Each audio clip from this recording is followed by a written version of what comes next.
Hello, radio जयंतच्या आनंदी कट्ट्यावर मी अनुराधा आपणा सर्वांचं मनपूर्वक स्वागत करते. श्रोते हो, सुप्रसिद्ध कवी लेखक प्रवीण दवणे यांचा बंद मूठ हा एक सुंदर लेख व्हॉट्सअपवर वाचनात आला आणि हाच लेख आजच्या आनंदी कट्ट्यावर तुमच्यासाठी शेअर करते. भाच्यानं अभावितपणे प्रश्न केला, मामा, छोट्या छोट्या बाळांच्या मुठी गच्च वळलेल्या का रे असतात? काय लपवलेलं असतं त्यांनी आपल्या हातात? आतापर्यंत इतक्या जणांची कित्येक बाळं पाहिली, त्या सर्वांच्या बाळमुठी वळलेल्या होत्या, पण हा प्रश्न मला कधीच पडलेला नव्हता. छोट्या रुचीरला मात्र तो पडला.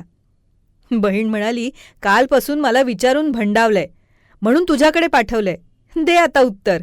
शेजारच्या घरात नवं बाळ आलंय, स्वारीनं पाहिलं आणि हेच विचारतोय. भाच्यानं माझा चांगलाच मामा केला होता, पण त्याला देण्यासाठी एका उत्तराचा विचार करताना नवाच विचार तारारून आला. म्हटलं, अरे, देवाच्या घरून जेव्हा बाळ येतं ना पृथ्वीवर, तेव्हा देव प्रत्येकाच्या हातात एक एक नवी गंमत देतो आणि म्हणतो, याच्या सहाय्यानं स्वतः आनंद घे आणि जगाला आनंद दे. बघ, कुणाच्या हातात सुरेल गळ्याचा खाऊ, कुणाला तबला वाजवण्याची कला, कुणाच्या हाती उत्तम भाषणाची कुवत, कुणाला खेळाचा छंद, कुणाला झाडं लावण्याची आवड, कुणाला कवितेचे पंख. एक ना दोन, जितके हात तितक्या प्रकारचा खाऊ देवाकडे. बेटा, देव म्हणतो ही कला देतोय, मूठ घट्ट कर आणि पृथ्वीवर जा. हळूच उघडून बघ नि ओळख स्वतःकडे कुठली कला आहे ती.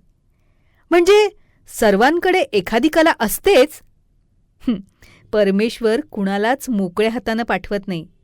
शहाण्या मुलांना वेळीच कळतं आणि ते कलेच्या छंदांच्या सोबतीनं सारं जग आनंदी करतात. असं मग माझ्याही हातात कलेचा खाऊ दिला असणार देवानं, निश्चितच.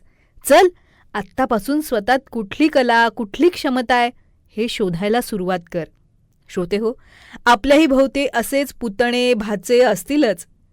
त्यांच्या बंद मुठीतल्या क्षमतांचं भान देणारे मामा, काका, आई बाबा होता येणं ही सुद्धा एक कलाच आहे. मूठ उघडून तर बघा. तर श्रोते हो, हा होता आजचा आनंदी कट्टाचा एपिसोड. तुम्हाला कसा वाटला हे आम्हाला जरूर कळवा. त्यासाठी कमेंट बॉक्समध्ये तुमची कमेंट नक्की लिहा. त्याचबरोबर रेडिओ जयंत शेअर करा, सबस्क्राईब करा आणि हो, नोटिफिकेशनसाठी बेल आयकॉनवर नक्की क्लिक करा. पुन्हा भेटूया पुढच्या भागात. तोपर्यंत नमस्कार.